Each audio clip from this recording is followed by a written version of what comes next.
నమస్తే, welcome to great Andhra. మనతో పాటు ఉన్నారు సీనియర్ పొలిటికల్ అనలిస్ట్ జిఆర్ మహర్షి గారు. నమస్తే సార్. నమస్తే యోధన గారు.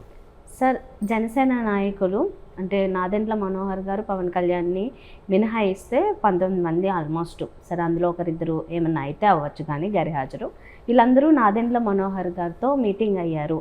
వాళ్ళ ప్రధాన కంప్లైంట్ ఏంటి అంటే కూటమికి టీడీపీకి సంబంధించిన నాయకులు వీళ్ళని తొక్కేస్తున్నారు అన్నట్లు వారి కంప్లైంట్. అది మనోహర్ గారితో మాట్లాడినట్లు. అయితే పవన్ కళ్యాణ్ గారికి అయితే ఇవన్నీ ఏమీ పట్టనట్లు ఆయన దేశ రాజకీయాల గురించి మాట్లాడుతున్నారు. ఇంకో పక్క వాళ్ళ మైత్రి కూడా 10 ఏళ్ళు 15 ఏళ్ళు ఉంటుంది వీళ్ళతో అని చెప్పి అంటున్నారు. వీళ్ళ బాధలు ఈయనకి చెప్పుకునే అవకాశము ఈయన ఇవ్వట్లేదా? తెలిసి తెలియనట్లు ఉంటున్నారా? ఈయన అసలు ఏంటి అంటే ఈయన మెయిన్ టార్గెట్ ఏంటి? దేశ రాజకీయాలా, లేకపోతే ఇక్కడ జనసేనని బలపరచడమా? జనసేనను బలపరచడం అనేది ఆయన ముందు నుంచి చేయలేదు. గత ఎన్నికల్లో అంత మునుపు పోటీ చేసి అన్ని సీట్లు ఓడిపోయినప్పుడు ఆయన ఏం జనసేనను స్ట్రాంగ్ చేయాలనే ఉద్దేశం లేదు. ఈ 5 ఏళ్లలో కూడా ఆయన ఏం జనసేనను స్ట్రాంగ్ చేసినట్టుగా మనకేం దాఖలాలు లేవు. దానికి కారణం ఏమిటంటే మనకు మనోహర్ గారు, పవన్ కళ్యాణ్ గారు, నాగబాబు గారు కాకుండా గట్టి నాయకులు, అయ్యా ఇతను బలమైన నాయకుడు జనసేనలో అనేవాళ్ళు ఎవరు మనకు కనపడరు. ఓకేనా? ఇప్పటికీ అదే పరిస్థితి, ఇక ముందు కూడా అదే పరిస్థితి. ఎందుకంటే ఆయన ఈ పొత్తు 15 ఏళ్ళు అంటున్నాడు కదా. ఇదంతా ఏమిటంటే పోయినసారి జగన్ గారి వ్యతిరేకత, వైసీపీని ఓడించాలని జనం అనుకోవడం వల్ల జనసేన సులభంగా అన్ని సీట్లు గెలిచిపోయింది. నెక్స్ట్కి ఆ పరిస్థితి ఉండకపోవచ్చు కూడా వాళ్ళకి.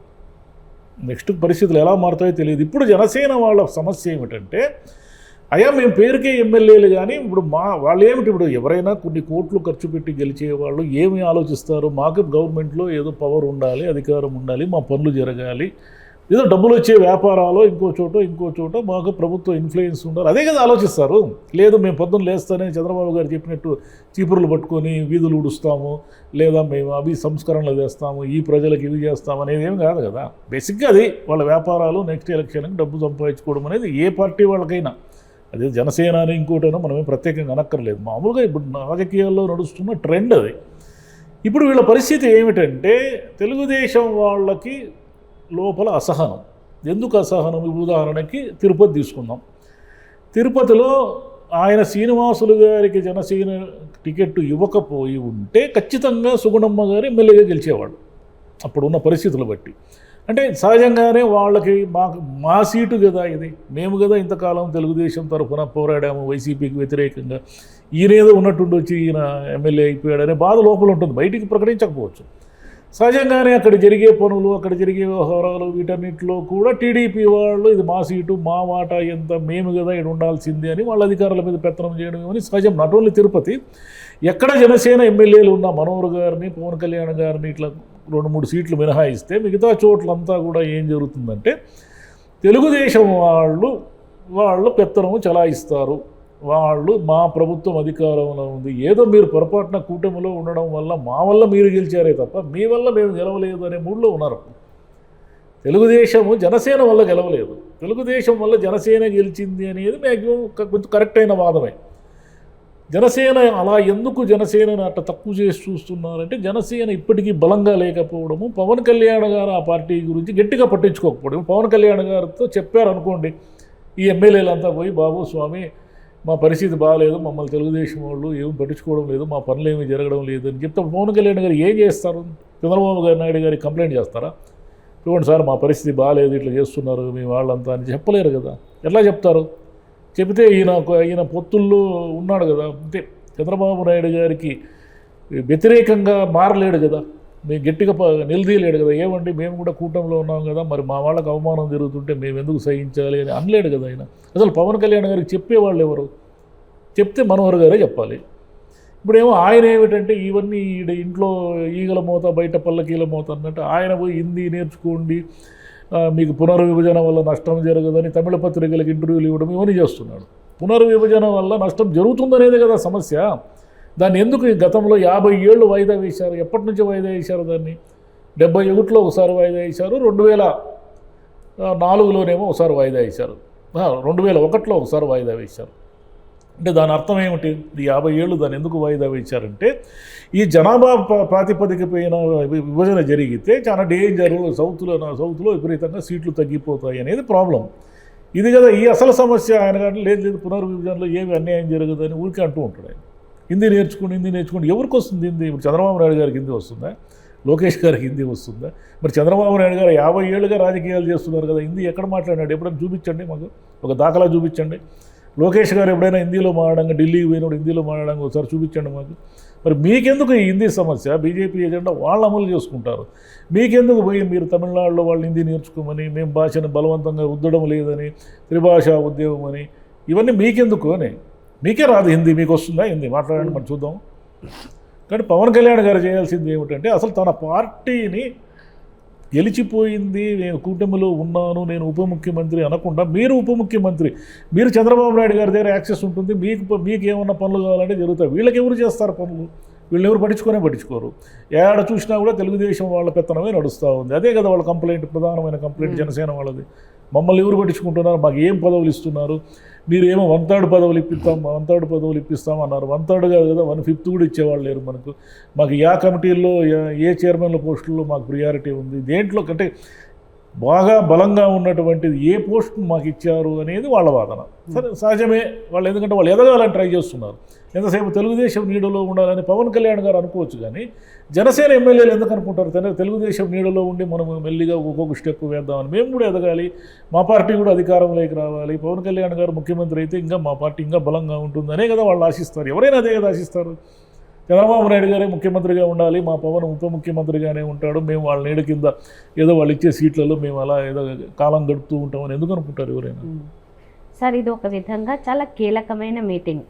పవన్ కళ్యాణ్ గారు ఉన్నప్పుడు ఆయనతో కలిపి వీళ్ళు ఇది మీట్ అయ్యి చెప్పుకుంటే అప్పుడు వేరేగా ఉంటుంది కదా. ఎందుకు కేవలం మనోహర్ గారితో కలవడం అంటే సగమే డీల్ అయినట్లు ఉంది, ఇది పూర్తి డీల్ అయినట్లు లేదు. పవన్ కళ్యాణ్ గారితో ఏం చెప్పుకుంటారు? వాళ్ళ బాధలు ఏమని చెప్పుకుంటారు? పవన్ కళ్యాణ్ గారికి చెప్పారు అనుకోండి, ఆయన ఏం చేస్తారు? ఆయన ఏం మాట్లాడతారు? అక్కడ పవన్ కళ్యాణ్ గారి ప్రాబ్లం ఏమిటంటే, కూటమిలో ఫ్రమ్ ద బిగినింగ్ నుంచి ఆయన పొత్తుల్లోకి వెళ్ళినప్పటి నుంచి ఆయనకి బార్గెనింగ్ పవర్ లేదు. పొత్తుల్లో ఎప్పుడు కూడా ఏమిటంటే, ఎవరికి బార్గెనింగ్ పవర్ ఎక్కువ ఉంటుందో వాళ్ళు ఎక్కువ డిమాండ్లు పెట్టుకోగలరు, వాళ్ళు ఎక్కువ సాధించుకోగలరు. మీకు బార్గెనింగ్ పవర్ లేదు. మీరు ఎన్ని ఇస్తే అన్ని, ముందు అధికారంలోకి వచ్చినాక చూద్దామన్నారు, అధికారంలోకి వచ్చారు, అప్పుడు కూడా మీరు ఎన్ని ఇస్తే అన్ని అంటున్నారే కానీ లేదు మాకు ఖచ్చితంగా ఇన్ని కావాలి, ఇన్ని పోస్టులు కావాలి, కీలకమైన పోస్టులన్నీ మీరే తీసుకున్నారు, కనీసం కొన్నైనా మాకు రావాలి కదా న్యాయం ప్రకారం, ఈ కూటమి ధర్మం ప్రకారం అని అడిగే పరిస్థితుల్లో ఆయన లేడు కదా. ఆయన ఎంతసేపు దేశ రాజకీయాల గురించి మాడుతున్నాడు, జనసేన గురించి ఎక్కడ మాడుతున్నాడు? దేశ రాజకీయాలు, బీజేపీ ఎజెండా, సనాతన ధర్మము, రాముడు, ఏదో నా చిన్నప్పుడు నేను ఇట్లుండేవాడిని అవి చెప్తున్నాడు. కానీ అసలు మీ జనసేనలో ప్రాబ్లం ఏమిటి, లోపల ఏం జరుగుతుందో ఒకసారి చూడాలి కదా. ఈ లోపం అయితే 2 చోట్ల ఉంది ఇప్పుడు. అంటే జనసేన వాళ్ళతో కలవడం, అంటే టీడీపీతో కలవడం, ఇది కూటమిగా ఏర్పడడం వల్ల ఇద్దరికి లాభాలు ఉన్నాయి. ఈయన డిమాండ్ చేయొచ్చు కానీ చేయలేదు, నా వ్యూహం ప్రకారం వెళ్ళండి అని 21కి సరిపెట్టుకున్నాడని చెప్పి అప్పుడు ఈ రకంగా ఉంది. అంటే డిమాండ్ లేదు, ఓకే.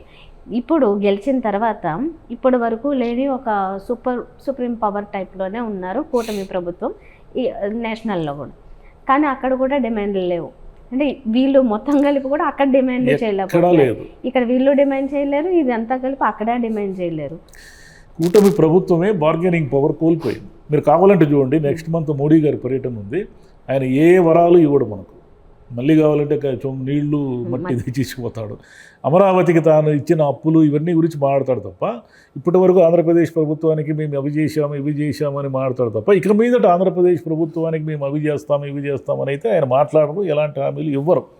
ఎందుకంటే విశాఖ ఉక్కుకి ఆయన 11,000 కోట్ల రూపాయలు అదేమిటి ప్యాకేజీ ప్రకటించి అదేదో దాన్ని బాగుపరుస్తారనుకుంటే, ఇప్పుడు మనకు తెలుస్తూ ఉండేది ఏంది, అసలు విశాఖ ఉక్కుని ప్రైవేటీకరణ ఆగిపోయే ప్రశ్నే లేదు అనేది కేంద్రంలో ఉన్నటువంటి వాళ్ళ సంస్థే తేల్చి చెప్పింది, దీపం అనే సంస్థ, డిజిన్వెస్ట్మెంట్ సంస్థ. అంటే దాని అర్థం ఏమిటి, మీరు ఇచ్చిన 11,400 కోట్లు బకాయిలకి జమ కట్టుకున్నారే తప్ప అది ఉక్కు ముందుకు పోయేదానికైతే కాదు అని. రేపు పొద్దున కూడా అదే జరిగేది. అమరావతికి అప్పులు ఇస్తారే తప్ప కేంద్ర ప్రభుత్వం అమరావతి కోసం నేను అది చేస్తాను ఇది చేస్తానని మాటే రాదు. ఏప్రిల్లో మీటింగ్ ఉంది, కావాలంటే చూడండి. వీళ్ళు ఏమి నిజానికి చంద్రబాబు నాయుడు గారి ప్రభుత్వం మీద మోదీ గారు ఆధారపడి ఉన్నప్పటికీ చంద్రబాబు గారు కూడా బార్గెనింగ్ చేసే పరిస్థితుల్లో లేరు, డిమాండ్ చేసే పరిస్థితుల్లో లేరు. ఆయన కూడా ఎటు వచ్చి ఎటుపోతే ఏముంది, మన ముందు ఏదో ఆంధ్రప్రదేశ్ని ఏదో చేద్దాము చక్కదిద్దుకుందాం అనుకుంటున్నారే కానీ మీకు డబ్బులే లేవు మీ దగ్గర. కేంద్రం సాయం చేయకపోతే మీరు రేపు పొద్దున పథకాలు అవన్నీ ఎక్కడి నుంచి తెచ్చిస్తారు? జూన్ నాటికి వచ్చేసింది, ముంచుకొచ్చేసింది. జూన్ ఎన్నాళ్ళు ఉంది? ఇంకా 3 నెలలు ఉంది. 3 నెలలకు మీరు అన్ని పథకాలు ఎన్నో కొన్ని ప్రకటించకపోతే ఇప్పటికే జనం మీరు జగన్ మీద జోకులు వేస్తున్నారు కానీ జగన్ ప్రజలు మీ మీద ఎన్ని జోకులు వేస్తున్నారో మీరు చూసుకుంటున్నారా ఒకసారి ఎప్పుడైనా? ఆయన ఏదో 11వ నంబర్ అంటున్నారు కానీ మీరు మీ ఎమ్మెల్యేల సాంస్కృతిక పోటీల్లోనే జోకులు వేసుకున్నారు కదా. కానీ మీ మీద జనం జోకులు వేస్తున్నారు, ఇక వేస్తారు, వచ్చే కొద్దీ వేస్తూ ఉంటారు. దాన్ని చూడండి ఫస్ట్. రైట్. సో ఓవరాల్గా ఏంటంటే ఇప్పుడు జనసేన వాళ్ళు అంటే జనసేనకు సంబంధించిన ఎమ్మెల్యేలు మీటింగ్ అయితే అయ్యారు. దీని రిజల్ట్స్ ఎలా ఉంటాయి ఏంటనేది మనకి ఇంకా ఇప్పుడిప్పుడే తెలియదు. ఎందుకంటే 9 నెలల్లోనే ఇప్పటికి ఎన్నోసార్లు అలాంటి కొట్లాట్లు లోపల ఇంటర్నల్గా జరుగుతున్నాయి, ఎన్నో వింటూ ఉన్నాము. కొన్ని బయటకు కూడా కనిపించాయి, వినిపించాయి. ఇంకా 10-15 ఏళ్ళు అంటే ఈ మైత్రి ఎలా సాగుతుంది అనేది పెద్ద 15 ఏళ్ళు అనేది అబద్ధం కాదు. నిప్పు లేనిది పొగరాదు అంటారు. ఇప్పుడు పొగ వచ్చింది, నిప్పు ఎలా ఉంటుందో మనకు తెలియదు. ముందు 15 ఏళ్ళు పొత్తుల్లో ఉండడం అనేది ఆయన అంటున్నాడు, ఆయన అన్నంత మాత్రం జరుగుతుందే ఏంది. Right. Thank you. Thank you.